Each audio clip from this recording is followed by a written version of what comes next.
لیکن یہ سب اس کے ہاتھ لگ گیا۔ آپ کو پتہ ہے فرمان میرے ساتھ وہ بہت بری حرکتیں کر رہا تھا، اس نے مجھے ہاتھ لگایا، مجھے چھونے کی کوشش کی۔ آمنہ کی بات سن کر میرا خون کھول اٹھا۔ میں نے غصے سے کہا وہ سارا گھر چھوڑ کر ہمارے ہی پورشن میں کیوں آیا؟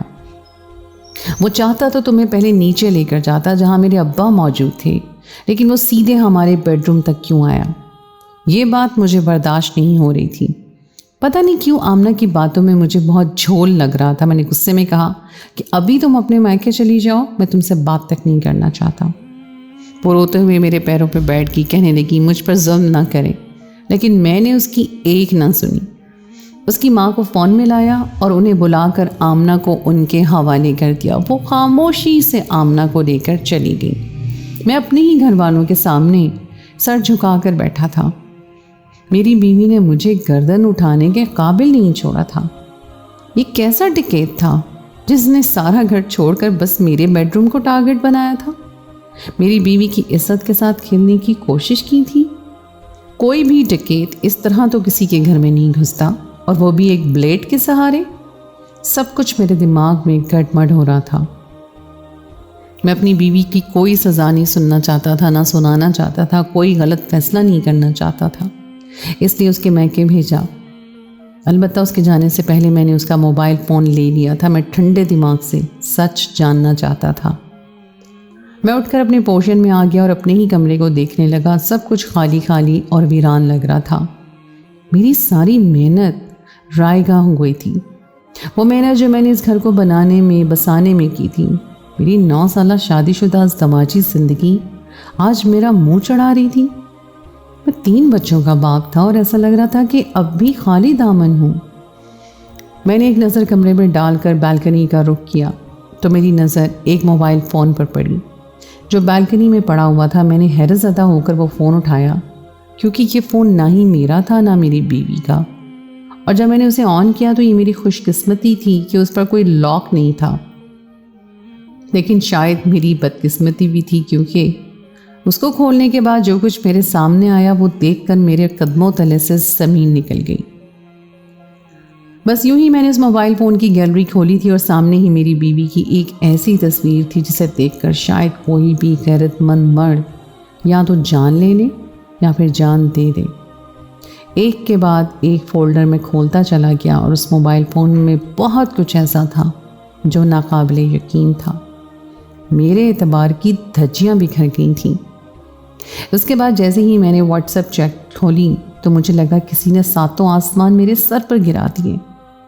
میری بیوی کے 6 مہینے پرانے میسیجز تک اس موبائل فون پہ موجود تھے۔ یقیناً یہ فون اسی مرد کا تھا جو میری بیوی کے ساتھ اس کمرے میں تھا، لیکن میری بیوی کا کہنا تھا وہ اسے نہیں جانتی۔ اگر وہ اسے نہیں جانتی تو پھر یہ میسیجز اس فون پر کیا کر رہے تھے؟ ان تصاویر کا تبادلہ کیوں کر ہوا تھا؟ ایسی تصاویر جنہیں دیکھنے کے بعد میں شرم سے پانی پانی ہو گیا تھا۔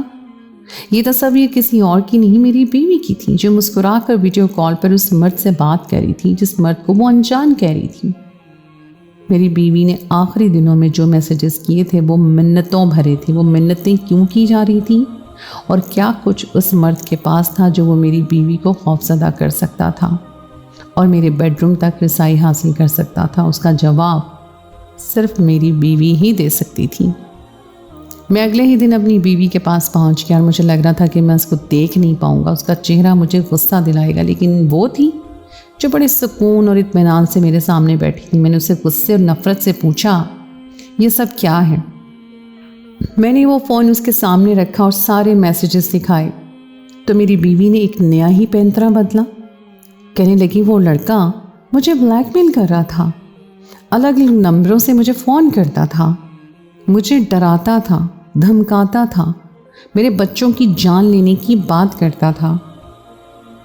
ہماری بیٹی ٹیوشن جاتی تھی تو وہ اس سے بھی خوفزدہ کیا کرتا تھا۔ میں ڈر گئی تھی کہ کہیں وہ میری بچی کے ساتھ کچھ برا نہ کرتے، بس اسی لیے اس کی بات ماننے پر مجبور ہو گئی تھی۔ میں نے اپنی بیوی کی مسکراتی تصویر اس کے سامنے رکھی اور پوچھا بتاؤ یہ کیا ہے؟ تم اتنی خوفزدہ تھی کہ مسکرا کر اس سے باتیں کرتی تھی؟ آمنہ کے چہرے کا رنگ بدل گیا۔ وہ کہنے لگی آپ غلط سمجھ رہے ہیں فرحان، میرا یہ مسکرانا کسی اور وجہ سے تھا۔ وہ مجھ سے جو سوال کر رہا تھا اس بات پر مجھے ہنسی آ گئی تھی۔ وہ کہہ رہا تھا کہ وہ مجھ سے شادی کرنا چاہتا ہے، یہ جانتے ہوئے بھی کہ میں 3 بچوں کی ماں ہوں وہ مجھ سے شادی کی بات کر رہا تھا، اس لیے میں ہنس پڑی تھی۔ آمنہ کی بات سن کر میرا خون کھول اٹھا۔ میں نے کہا جس مرد کو تم جانتی بھی نہیں ہو اس سے تم اتنی باتیں کر بیٹھی کہ تمہیں ہنسی تک آ گئی؟ اگر تم اس لڑکے کو نہیں جانتی تھی تو پھر ویڈیو کال کیسے ریسیو کی؟ آخر یہ ہے کون؟ مجھے پوری بات بتاؤ۔ اور پھر میری بیوی نے مجھے ایک نئی کہانی سنائی جسے سن کر میں نے سر پکڑ لیا۔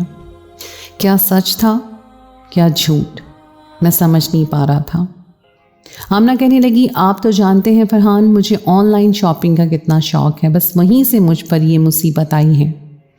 وہ کہنے لگی دراصل یہ لڑکا جس کا نام رئیس ہے یہ ایک ڈیلیوری بوائے ہے۔ کئی دفعہ میرے پاس اسی لڑکے کے ذریعے بہت سا سامان آیا، اس کے پاس میرا نمبر اور سب کچھ تھا، لیکن میں اسے نہیں جانتی تھی۔ ڈیلیوری بوائے سے میرا کیا لینا دینا؟ البتہ جب بھی کوئی ڈیلیوری بوائے آتا ہے وہ پہلے فون کرتا ہے اور اسی لیے میری 1-2 دفعہ اس سے فون پر بات ہوئی تھی۔ یہ مجھے پارسل لا کر دیا کرتا تھا اور میں دروازہ بجنے سے پہلے ہی دروازے پر چلی جاتی تھی۔ آپ کو تو پتہ ہے ہماری جوائنٹ فیملی سسٹم میں کتنی باتیں بنتی ہیں۔ ایک پارسل کے آنے پر آپ کے ابا نے اتنا شور مچایا کہ میں فضول خرچی کرتی ہوں۔ مجھے کیا پتہ تھا اس ڈیلیوری بوائے کو مجھ سے محبت ہو جائے گی اور یہ میرا عاشق بن کر میرے پیچھے پڑ جائے گا۔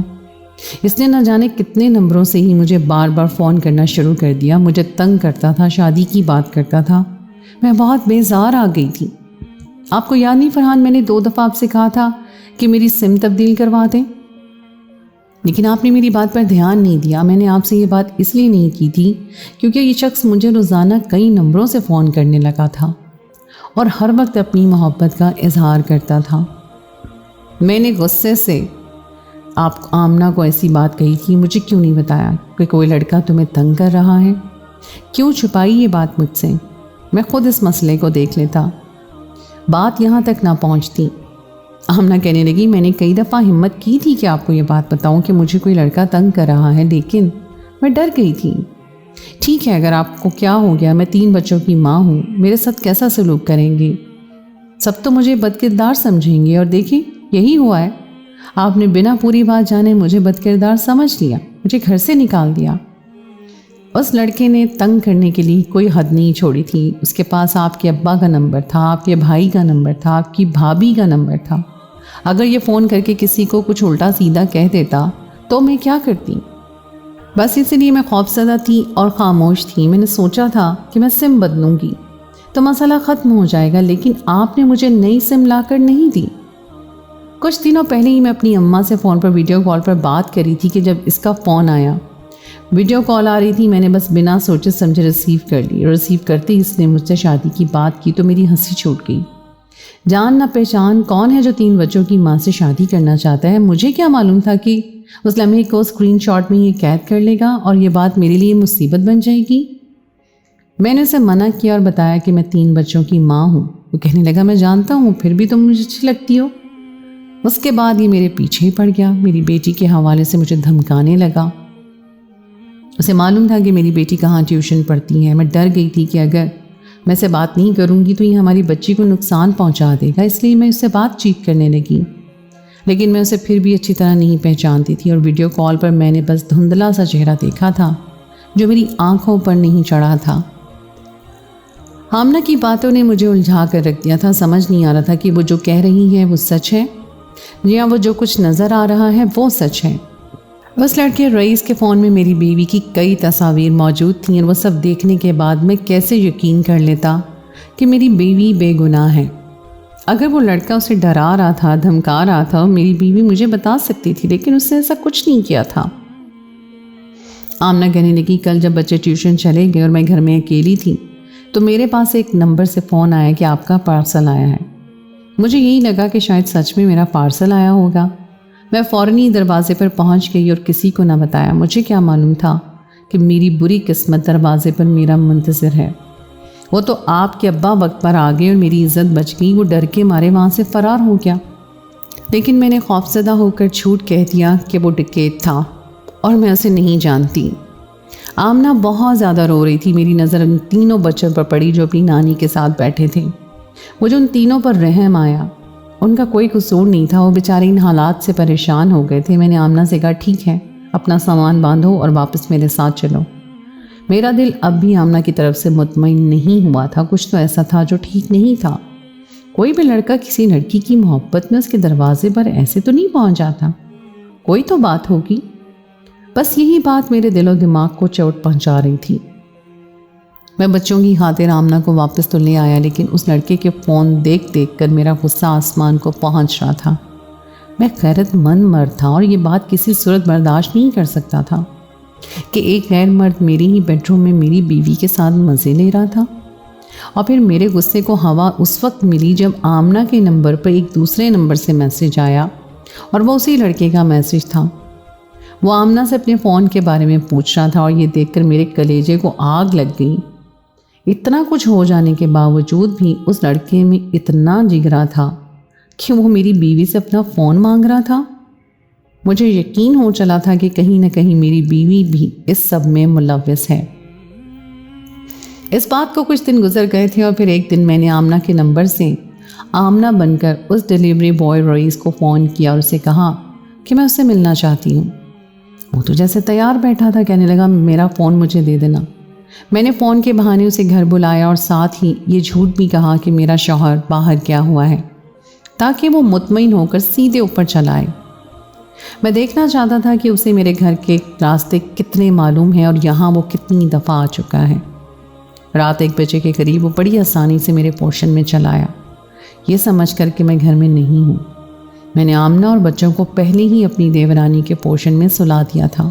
وہ نہیں جانتی تھی کہ میں کیا کھیل کھیل رہا ہوں۔ جیسے ہی رئیس آیا تو میں نے اسے باندھ دیا اور شور مچانے کا موقع بھی نہ دیا۔ میں ہٹا گٹا لمبا چوڑا تھا جبکہ رئیس میرے مقابلے میں کچھ کمزور تھا۔ وہ ٹی شرٹ پہنا ہوا تھا، میں نے ایک ٹی شرٹ اتار کر اس کے منہ پر کس کر باندھ دی تھی۔ وہ گھبرا گیا تھا، شاید اس صورتحال کے لیے وہ تیار نہیں تھا۔ میں نے فون اٹھایا اور اسے کہا کہ جو کچھ میں پوچھتا ہوں بالکل صحیح جواب دینا ورنہ میں تمہاری جان لے لوں گا۔ میرے ہاتھ میں ریوالور بھی تھا۔ میں ایک لائسنس یافتہ ریوالور رکھتا تھا کیونکہ میں گاڑیوں کی خرید و فروخت کا کام کرتا تھا اور مجھے اس چیز کی ضرورت تھی۔ ریوالور دیکھ کر وہ خوفزدہ ہو گیا اور میرے سوالوں کے جواب دینے لگا۔ اس نے میرے سامنے یہ اعتراف کیا کہ اس کے میری بیوی کے ساتھ 6 مہینے سے تعلقات تھے۔ میری بیوی سے خود ہمارے بیڈ روم تک لاتی تھی۔ اس نے پھر یہ بھی اعتراف کیا کہ اس کی کئی لڑکیوں کے ساتھ اسی طرح کے تعلقات تھے۔ اس کی باتیں سن کر میں اپنے غصے پہ قابو نہ رکھ سکا اور جب مجھے پتہ چلا کہ اس کے میری بیوی کے ساتھ تعلقات تھے تو میں نے ڈنڈا اٹھا کر اسے مارنا شروع کر دیا اور اس کو میں نے اتنا مارا کہ اس کی پسلیوں اور اس کی ٹانگوں پر کہ وہ بے حال ہو گیا۔ ایسا لگ رہا تھا جیسے اس نے دم توڑ دیا ہو، لیکن پھر بھی میرا غصہ کم نہیں ہوا۔ میں اسے مارتا چلا گیا اور جب میرا غصہ کچھ ٹھنڈا ہوا تو مجھے احساس ہوا کہ وہ مر چکا ہے۔ میں اسے مارنا نہیں چاہتا تھا، میں نے اسے ڈرانے کے لیے بلایا تھا، لیکن جس طرح اس نے اعتراف کیا تھا وہ سن کر میں اپنے آپ پر قابو نہیں پا سکا۔ کوئی بھی غیرت مند مرد یہ بات برداشت نہیں کر سکتا کہ اس کی بیوی کسی اور کے ساتھ تعلق میں ہو۔ جب مجھے احساس ہوا کہ میں اس قاتل بن گیا ہوں تو مجھے کچھ سمجھ نہیں آیا۔ میں نے ایک چادر میں اس کے وجود کو لپیٹا، اٹھانے کی کوشش کی، لیکن اس کا بھاری بھرکم موجود مجھ سے نہ اٹھایا جا سکا۔ میں اسے سیڑھیوں سے گھسیٹتا ہوا باہر لے آیا، گاڑی میں ڈال دیا۔ میں کسی بھی طرح اس لاش کو ٹھکانے لگانا چاہتا تھا، لیکن اس سے پہلے اس ڈنڈے اور اس کے موبائل فون سے مجھے جان چھڑانی تھی۔ میں رات 2-2:30 بجے کے قریب سڑکوں پر نکل گیا۔ میں نے ایک نالے میں اس ڈنڈے اور اس کے موبائل فون کو پھینک دیا جس میں اس کے اور میری بیوی کے تعلقات کے ثبوت موجود تھے۔ میں نہیں چاہتا تھا کہ یہ بات کسی منظر عام پر آئے کہ میری بیوی کا ایک غیر مرد کے ساتھ تعلق ہے، کیونکہ میری بیوی صرف میری بیوی ہی نہیں بلکہ میرے 3 بچوں کی ماں بھی تھی اور اس کی بد کرداری کا ٹھپا میرے بچوں کے مستقبل پر لگ جانا تھا۔ یہ 23 اگست کی رات تھی۔ میں ایک دور علاقے میں نکل آیا تھا، کافی سنسان سا علاقہ تھا۔ میں نے وہیں ایک جگہ اس لاش کو پھینکا اور جب کچھ سمجھ نہ آیا تو پیٹرول ڈال کر اسے آگ لگا دی اور وہاں سے بھاگ آیا۔ مجھے لگا تھا یہ بات کبھی کسی کو پتہ نہیں چلے گی، کیونکہ اس بات کا پتہ تو میں نے آمنہ کو بھی نہیں لگنے دیا تھا، لیکن یہ سچ ہے کہ جرم کبھی نہیں چھپتا۔